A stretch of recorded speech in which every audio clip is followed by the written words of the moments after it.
Hi, if you're training to become a teacher in the UK starting this September, then this video is for you. I recently passed my PGCE and I got my QTS. I want to share a few points with you before you start your journey of training to become a teacher in September. The very first point that I want to start with is to expect some difficulty at the beginning. But remember, it's not just you, all of us have been there, and first few days or first few week or maybe a month might be more difficult than the coming months. So do expect that you might have some difficulties. For me, it was the behavior of the students. I had experience of teaching students, but the behavior in my home country, but the behavior was not as bad as what I faced initially in the first few weeks in my classroom. So just remember, we all have been there. So there will be some days which will be more difficult than the others, and over time you will see that you will find it a bit easier. So yes, do expect some difficulty, but do not get demotivated by this, because this is just the beginning and you are going to improve over time. The next thing is learn behavior management skills. This is really important. I started with secondary, so the classes that were given to me at the beginning were the KS3 classes, which were year 7, 8 and 9. So yes, behavior management in these classes is extremely important. So learn these techniques really quickly. Third thing I would like to say is learn the student's name. Once you know their names, it helps in building relationships. Knowing their name also manages behavior in itself, because when they know that they will be held accountable for what they do, they are going to behave properly. The next point that I would want to say is always understand what is the behavior management policy in the school. Every school has their own policy. Learn it as quickly as possible. It is definitely going to help you. Have it with you from day one itself. Before you enter the classroom, ask about it. Next thing is, during my PGCE, I did a few mistakes because I did not follow my PGCE guide. So this guide might be a very lengthy book and you might just think it's totally useless, but it is not. It has really valid points. It is like an answer to all your questions. Make sure you go through the PGCE guide before you start, because if you know things in advance, it will only help you to plan in a better way. All the course resources, whatever is available, try and go through these course resources.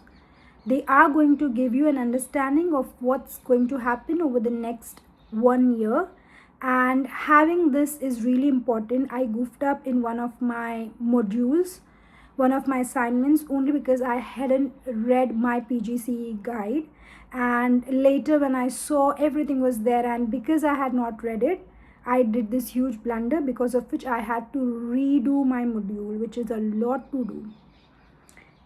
Keep your documents well organized.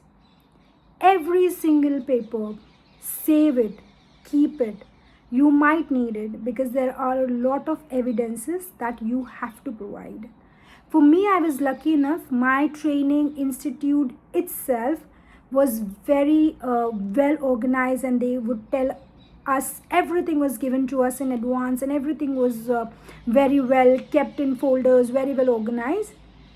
If you're not that lucky and your institute has not given you a clear guideline, make sure every document that you have to keep it by your own self. You might need it at the end, because yes, you do have to give a lot of evidences as far as PGCE is considered. Very importantly, take care of your mental health. If you are a student, you are a teacher, so you are learning, you're doing your PGCE, you being a teacher in a school, all of it at the same time. Then some of us even have to manage our kids at home. We have a house to manage. So there is a lot that you will be doing this year, especially because if you're doing PGCE, yes, there is going to be a lot of work, and you are going to be continuously scrutinized by the school, by your training institute. People are going to point out on your mistake. It's only to improve you. understand there's going to be pressure. Take care of your mental health and understand that these feedback that you're getting is for your own improvement, so do not have to worry about it. The last point that I would want to say is always ask for help. Do not suffer in silence. Never suffer in silence. One of the best things that my mentor told me was do not suffer in silence. Ask for help. My school was kind enough.